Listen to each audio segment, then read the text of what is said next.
halaga ng mga nakumpiskang iligal na paputok sa buong Metro Manila, pumalo na po sa 1.4 million. Ayon yan sa NCRPO. Ang kasama natin sa balitang yan si Rajuman Chill Emprido. RMN Live Report!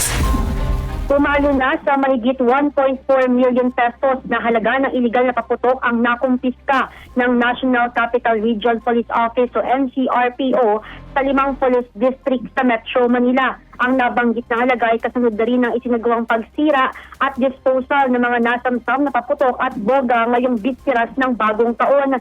Pinangunahan ng atura aktibidad ni NCRPO Director Police Major General Anthony Abilina sa NCRPO Grandstand sa Camp Bagong Diwa sa Bikutan sa Maytagig City.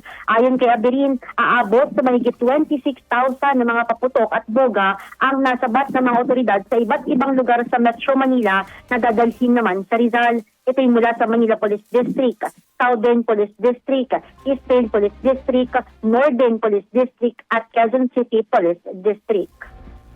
Kapag confiscate po tayo ng mahigit to 1.4 million na halaga po ng mga paputok. At estimate po is 1.4 million pesos po. 1.4 Yes, 1.4 Are di million. saan dadalhin yung iba? Distraction process po tayong gagawin po dito sa January Camera, sir. 7 po ang distraction na po nito.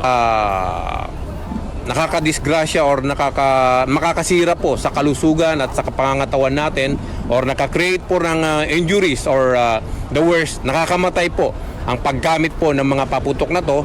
At at the same time, ito po ay ipinagbabawal at labag po sa batas. Kaya po kinonfiscate po natin.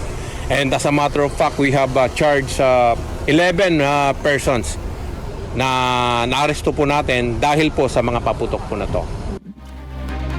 Kabilang sa nasamsam na paputok ay 5-star, Piccolo, Baby Cinturon ni Judas, Baby Rocket, iba't ibang klase ng fountains, Lapla, Cookies, Goodbye Philippines at iba pa. Muli rin nagpaalala ang NCRPO sa publiko na umiwas sa pagbili at paggamit ng mga ipinagbabawal na paputok at makiisa sa advocacy